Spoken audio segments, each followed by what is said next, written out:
Ya está de vuelta Combinación Clave. Almuerzo de negocios, el ambiente perfecto para disfrutar un break de su trabajo y degustar de una exquisita oferta gastronómica en el restaurante El Cid del Hotel El Sheraton Santiago. De lunes a viernes de 12:30 a 15:30 horas, reservas al 222-335.000 o en sheraton.com/Santiago.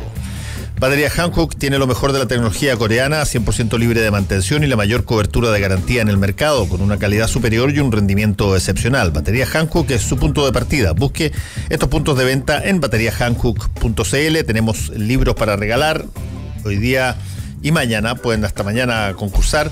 Patriarcado Mercantil y Liberación Femenina, el último libro del Premio Nacional de Historia a Gabriel Salazar, Chile desde 1810 a 1930, mirado con la óptica del movimiento femenino, y el libro que más ha dado que hablar probablemente en los últimos 2 meses, Sodoma, Poder y Escándalo en el Vaticano, de Frédéric Martel, que va a estar acá en Chile a partir del 14 de abril, sobre un escándalo realmente impresionante, la forma en que documenta y evidencia lo que propone Frédéric Martel. Ya saben, hashtag Combinación Clave y @megustaleercl. Combinación Clave. Estamos en la última entrevista de esta mañana con Andrés Segovia, vocero de la Asociación Nacional de Funcionarios Penitenciarios. Andrés, ¿cómo está usted? Buenos días, bien, gracias. Bueno, básicamente el tema, hubo una época, usted se debe recordar, a pesar de que es muy joven, pero se va a recordar. Hubo una época en que prácticamente todos los canales de televisión sacaban programas o reportajes con la cárcel en prácticamente todos los meses. Y me acuerdo. Lo hizo el Canal 13, lo hizo el programa tal, lo hizo, qué sé yo, Informe Especial, lo hacían había como una fascinación por las cárceles y las condiciones de las cárceles y todo lo demás. Y lo digo esto a raíz de este informe que sacó el Instituto Nacional de Derechos Humanos y que publicó el diario La Tercera, entre otros, donde revela una situación bastante precaria en términos de las condiciones en que operan algunas de las cárceles, particularmente las cárceles que no son concesionadas. No se centra mucho en las cárceles que tienen un manejo privado, pero en las cárceles que están bajo el sistema público, hablan de falta de camas, de insuficiencia médica, en fin, un montón de cosas. ¿Cuál es la visión que tienen ustedes de lo que pasa adentro? Claro, bueno, como dice usted, a contar del año 2010, después de la trágica muerte de 81 internos, ¿verdad? San Miguel. En San Miguel, hubo una preocupación del sistema carcelario chileno, en el sentido de fijarse qué es lo que estaba pasando al interior de las cárceles. Había una sobrepoblación, me acuerdo que eran casi 55.000 internos, ahora hay 41.000 internos en el sistema, 10.000 menos, y desde esa fecha hasta el día de hoy no ha habido construcción de cárceles. Ahora bien, en el sistema concesionado, de las 10 cárceles que se tenían que construir, se construyeron 8, tienen estándares de construcción que son relativamente seguros, en el sentido de la segregación, del sistema de cámara, de los dormitorios que no son colectivos, sino que son dormitorios donde cabe 3 internos, 5 internos como máximo, en algunas celdas, pero también están colapsadas. Pero la ventaja es que la cárcel, la construcción, hay un mejor diseño en relación a la construcción de las cárceles que son públicas, que son antiguas, tienen más de 50 años. Por ejemplo, la penitenciaría tiene 176 años, la cárcel de Talca un poco más. Son cárceles muy antiguas, cárceles que tienen más de 50 años, no tienen las condiciones mínimas de seguridad, y por otro lado, obviamente, está claro, o sea, si faltan lugares o camas para los internos, ¿verdad? El 50% arroja el informe que no tiene una cama propia. Una cama propia. Cada 2 internos uno no tiene. Claro, pero también uno tiene que preguntarse en esas cárceles tradicionales por qué no colocan los camarotes. Porque con los camarotes ellos los destruyen, ellos hacen armas hechizas. Sí. Por lo tanto, no llegar a instalar un camarote en una cárcel tampoco por medida de seguridad. Tienen que ser es un todo. Tiene que haber una renovación de cárceles en Chile con las medidas digamos, que tienen las cárceles de alto estándar, como son las concesionadas, con antivandálicas, es decir, las llaves, las puertas, las ventanas, las camas son de cemento, no son de digamos, de camarote con de lata, porque eso las rompen y la ocupan como arma, y con esas armas ellos se atacan entre ellos. Sí, hay dos cosas, estamos hablando con Andrés Segovia, vocero de Gendarmería. Hay dos cosas que siempre se han dicho respecto de las cárceles. Una, construye una cárcel y en Chile antes de un mes está llena. Contrariamente a la creencia de que no hay, que hay puertas rotatorias, que nadie entra a la cárcel, que la gente llega y sale, las cárceles en general se atochan. No importa si son privadas, no importa si son públicas. Y la segunda cosa que me parece a mí interesante, y usted lo ha mencionado, es que independientemente del delito de la persona que está presa, si hay alguna cosa cierta es que tarde o temprano va a salir. Va a salir cuando cumpla pena, va a salir con algún beneficio, pero va a salir. Salvo que se muera en la cárcel, por ejemplo. Y la pregunta que no se hace o no se plantea a la sociedad es, a ver, ¿cómo queremos que salga la persona de la cárcel? Porque esa persona vuelve a la calle, vuelve a su barrio, vuelve a qué sé yo, a buscar pega, no tengo idea. La pregunta es, ¿sirvió de algo el paso por la cárcel para que esa persona eventualmente no vuelva a caer de nuevo? Bueno, en este minuto no se están cumpliendo digamos, una parte de la misión institucional. Una es custodiar, atender y propender a rehabilitar. En la parte de rehabilitación, reinserción y tratamiento, Gendarmería está al debe. Pero no es una tarea solamente de Gendarmería. Es una tarea que va más allá, va atrás, va fuera de las rejas. Es decir, se han hecho experimentos piloto, por ejemplo, en la cárcel de Quillota, donde intervino la municipalidad con la familia de los internos, donde había apoyo de la empresa privada, donde se les da un oficio, un trabajo, ¿verdad? Gendarmería hace lo que puede con los recursos que tiene. Acá se necesita, obviamente, las condiciones, porque si no están las condiciones, en infraestructura, con cama, con agua, con ventilación, con antiplaga, etcétera, hay que partir de esa base. Y después, obviamente, tratar de avanzar en el tema de la reinserción, porque aquí no podemos poner, como se dice el adagio, la carreta delante de los bueyes, ¿verdad? Aquí hay que ir paso a paso, y es un proceso que es largo.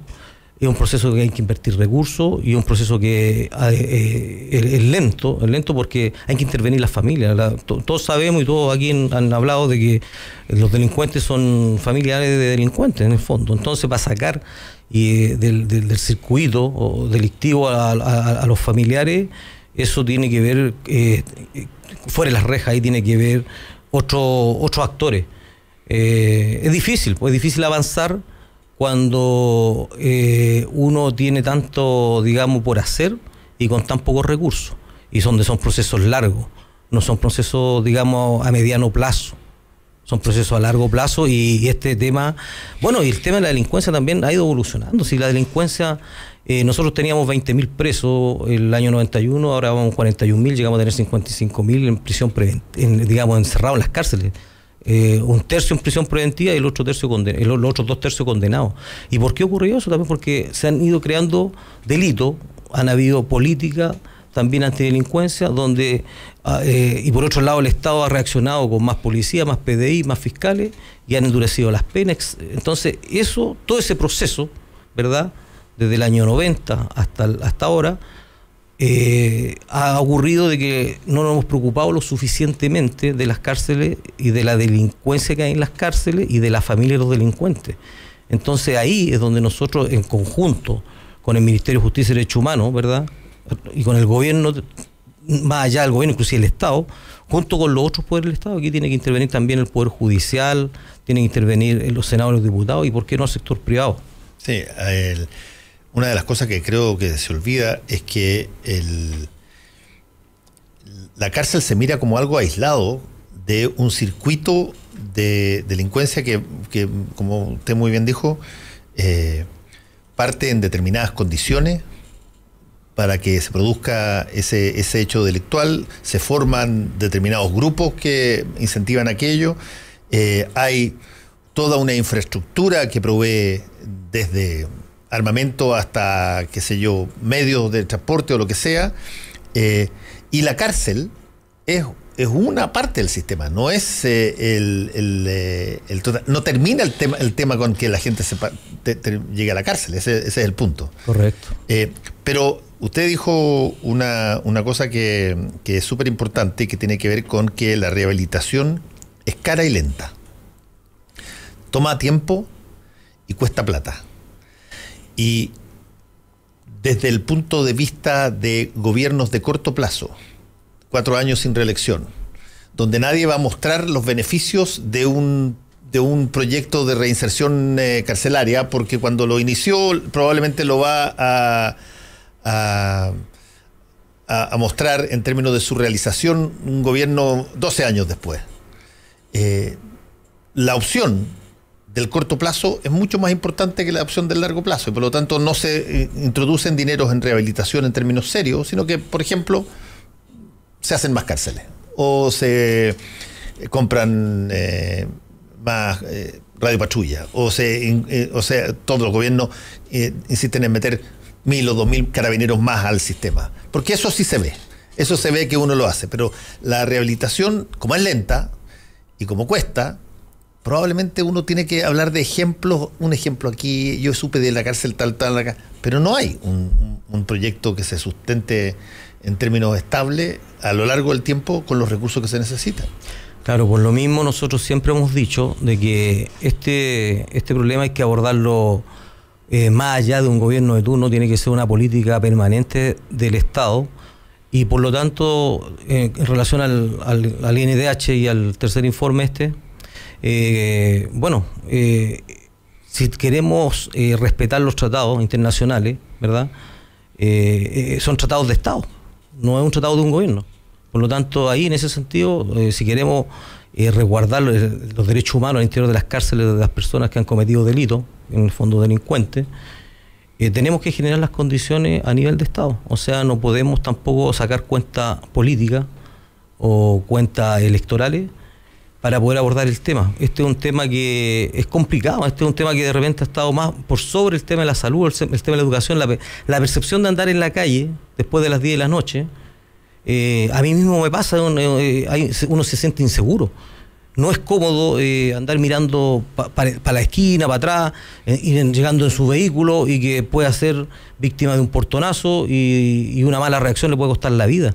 Entonces yo entiendo perfectamente la sensación de inseguridad que hay, sobre todo en la región metropolitana, porque la región metropolitana es la más violenta a nivel nacional en el tema de la delincuencia. Aquí nosotros tenemos la mayor cantidad de presos, la mayor cantidad de visitas de presos, todo se concentra estadísticamente acá. Acá urge construir las cárceles esas que estaban pendientes, una cárcel más en Santiago grande, ¿verdad? La Santiago 1 está colapsada con 4.000 internos, esa cárcel fue construida para 2.800, legalizaron el hacinamiento porque la ampliaron en el sentido de aumentar la capacidad de la cárcel en cuanto a reo, pero no de metros cuadrados, para no pagar multas. Así lo hicieron con las cárceles concesionadas del gobierno, este gobierno, digamos, cuando estaba presidente Piñera en el año 2012. Por otro lado, nosotros también necesitamos más apoyo de parte del INDH también. O sea, la función penitenciaria se ha ido criminalizando en el sentido que a nosotros no digamos, siempre estuvimos con el INDH la pugna o el conflicto de que se nos criminaliza la función penitenciaria porque dicen los gendarmes son muy violentos al interior de las cárceles. Pero si las cárceles son violentas, los internos son violentos, el ambiente es violento. Por lo tanto, esto no es un liceo, no un internado. Aquí la violencia y que hay al interior de las cárceles no es producto de los gendarmes, es producto de que no están las condiciones, de que los internos se agreden entre ellos. Acá tenemos estadísticas de que hay 50 muertes por año por agresión. Hay otra cantidad de internos importante, 80 más o menos al año, que mueren por enfermedades, 20 por suicidios. En las cárceles están muriendo 150, 200 internos al año por distintos motivos. Eso en las cárceles de adultos. De adultos a nivel nacional. Entonces aquí hay que enfrentar el problema global en varios digamos ámbitos, la infraestructura, el tema de la salud, el tema del qué pasa con el personal de hay una cosa brutal que conspira contra eso. Estamos conversando con Andrés Segovia, vocero de la Asociación Nacional de Funcionarios Penitenciarios. Hay una cosa que conspira brutalmente contra eso, contra lo que usted quiere que pase. Y es que es la misma razón por la cual en Chile, si es que se plebiscitara la pena de muerte, ganaría por paliza. Y es porque la persona a la que le hacen la pregunta, o la persona que piensa en el tema de la cárcel, siempre se ve como víctima y nunca se ve como potencial victimario. Y no ve a su familia como potencial persona que termine alguna vez en la cárcel. Lo ve siempre como posible asaltado o violado, pero no como alguien que viola, o alguien que asalta, o alguien que andaba curado y atropelló a 3 personas en la calle y termina en la cárcel. Y por lo tanto, la forma en que mira la cárcel es, bueno, hay que mandarlos allá y chao, y déjalos encerrados y olvídate de la cuestión y cierra la llave y ya. Hasta que pasa algo donde el sistema de la justicia se le acerca. Y cuando se le acerca, ya sea porque directamente ha cometido un delito o porque alguien de su familia cometió un delito, empiezan a pedir todas las garantías que las negaban antes y todas las cosas que hay que hacer y todas las escuelas y la reinserción y todo ese tipo de cosas. Pero mientras uno perciba que nunca va a estar en una cárcel, porque yo no soy de esos, a mí me asaltan, pero yo no asalto, vamos a tener mucho este problema. No hay una conciencia real fuera de lo que uno ve en las películas o ve en los reportajes de efectivamente, no hay una asociación entre ese mundo y uno. Y dice, no, esos son otros, esa es la escoria y yo soy parte del resto del país. Claro. Bueno, esa es la percepción ciudadana y también se entiende por la falta de conocimiento. Pero estando al interior de las cárceles, uno se da cuenta que alguien que en un lugar donde hay 2 camas tienen que dormir 5, luego duermen de a 2 y uno en el suelo, donde ¿Cómo no hay pelea? Donde hay, claro, donde no hay agua, donde hay falta de ventilación, donde no hay espacio, donde hay enfermedades infectocontagiosas como la papera, como la tuberculosis, donde no hay condiciones sanitarias. Bueno, ver eso igual es triste, más allá de la sensación que hay también de rechazo a la delincuencia y de pensar de que el delincuente prácticamente no tiene ningún derecho. Y ahí estamos, digamos, en contradicción con la norma. Si la norma es clara, o sea, los delincuentes pierden la libertad, pero los otros derechos se supone que el Estado los tiene que garantizar. Déjeme hacerle una pregunta, Andrés. Usted mencionó la cantidad de personas que mueren en las cárceles todos los años. Dijo más o menos como 200. 200. Ok. ¿Cuántas son las personas que salen después de cumplir condena todos los años? Más o menos. Bueno, es relativo, depende. Por ejemplo, en prisión preventiva, al año ¿cuántas personas se quedan 30.000 al año y nosotros en este minuto tenemos 14.000. 14.000 en prisión preventiva. Es decir, salieron 15.000. 15.000, ok. O sea, los condenados, eso también va a depender, pero va a depender del tamaño de la condena. Correcto. Pero más o menos. Pero por el sistema pasan mucha gente. O sea, estamos hablando de que la misma digamos, la Defensoría, junto con la Fiscalía, han dado cifras de que al año son 300.000 personas que colocan, digamos, denuncia. 300.000 personas. Y de las 300.000 personas al año salen 45.000, digamos, libres de ahí de la Fiscalía, sin ningún proceso y sin mérito para quedar, digamos, detenido. Y el resto pasa por el sistema, entra, sale, etc. Déjeme tirarle una cifra así. Más o menos yo calculo que deben salir del total al año, deben salir no menos de 1.500 personas. De las que están condenadas. De las que están condenadas, salen. Esas 1.500 personas que van a salir todos los años, sí o sí, porque se acaba su condena. Por lo tanto, ¿cómo salen? Bueno. ¿Cuántos de ellos vuelven? ¿Cuántos de ellos porque no tuvieron dentro de la cárcel ningún? O sea, en pocas palabras, el país le dona a la sociedad 1.500 personas todos los años que eventualmente no han tenido ni un tipo de trabajo rehabilitatorio y en una de esas van a volver a la cárcel.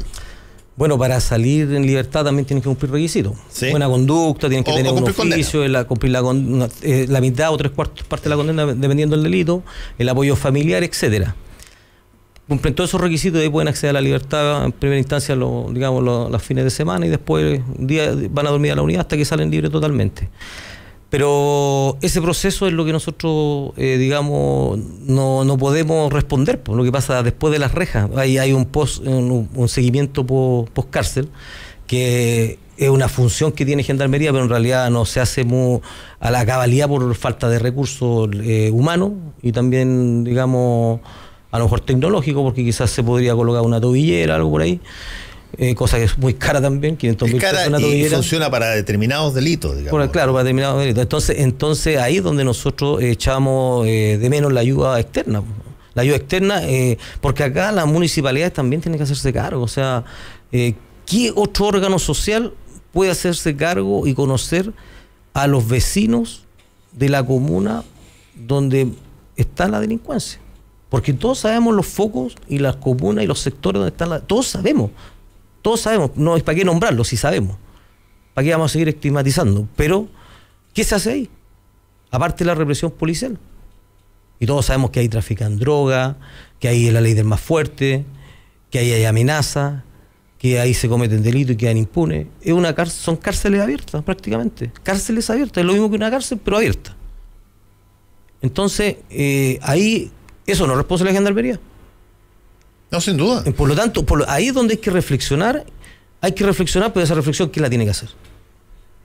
Esa reflexión la tiene que hacer el país, la sociedad. Porque esa gente que vive en esas comunas, en esos guetos, delinquen ahí mismo, seguramente, pero también salen a delinquir a otras comunas, donde puedan tener más digamos, acceso a bienes. Claro, lógico. Entonces ahí es donde nosotros también indicamos que debe haber un mapa, y que de seguro lo tienen, pero más intervención. Y la intervención, todos sabemos que la hacen las municipalidades, la hace el Ministerio del Interior con recursos adicionales, con profesionales, y el seguimiento y todo, cosa de tratar de ir cortando la delincuencia desde afuera hacia adentro y no de dentro hacia afuera. Andrés, desde el punto de vista del conocimiento que ustedes tienen de las personas que llegan, ¿cuál es la situación? ¿Existe algún programa? Porque me acuerdo que el presidente Piñera en su primer gobierno anunció un programa especial para primerizos, para que la persona que por primera vez delinquía, es decir, aquella persona que no estaba contaminada con, el circuito eterno, que no era delincuente común, sino que por primera vez llegaba, tuviera un tratamiento especial con psicólogo, con cosas así, algo diferenciado de aquel que era el delincuente habitual, que ya probablemente estaba yendo y viniendo todo el tiempo. ¿Hay algún tipo de tratamiento así? Claro, bueno, cuando las unidades penales tienen las condiciones de infraestructura, la segregación se hace. O sea, los primerizos están separados de los que ya son reincidentes, punto uno.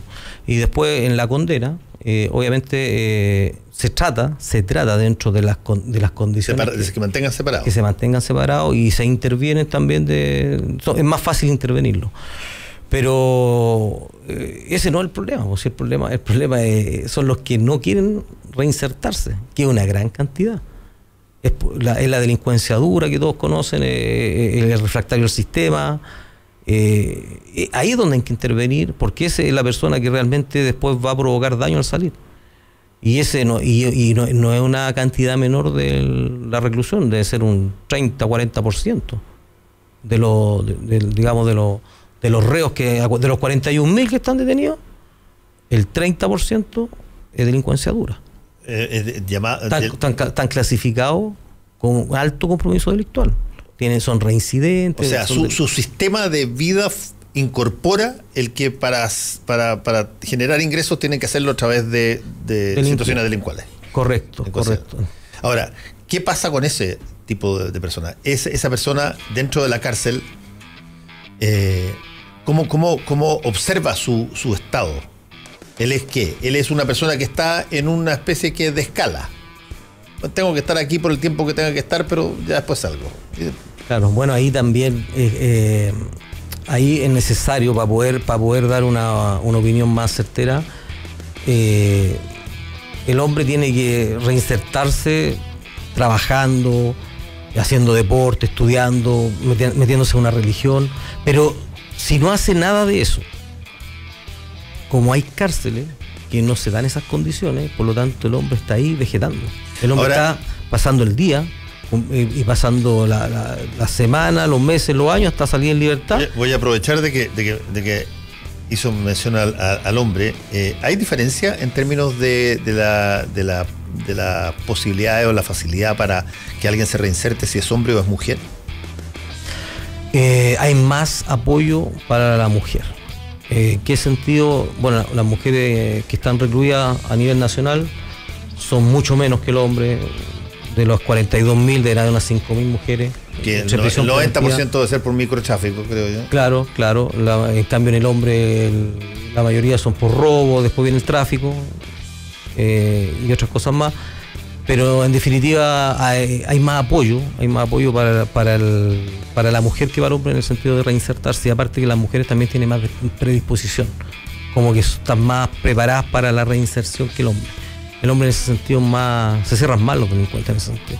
Como que les cuesta más. Y ahí es donde hay que seguir, digamos, trabajando, pero tienen que estar ocupados no pueden estar desocupados. Y hay, por último, hay mecanismos de conversación formales, de discusión entre Gendarmería, que custodia a estos delincuentes, y, qué sé yo, el Ministerio de Justicia o el Estado, permanentemente, donde ustedes informen, den cuenta, den ideas, sugieran o les pregunten algún tipo de cosa. ¿Existe algún sistema relativamente estable para que se sepa desde los más cercanos qué es lo que pasa y cuáles son las cosas que están pasando y cómo se puede mejorar la rehabilitación y todo lo demás? Claro, hay propuestas. Digamos, la retroalimentación con el Ministerio de Justicia y con los otros órganos son las estadísticas.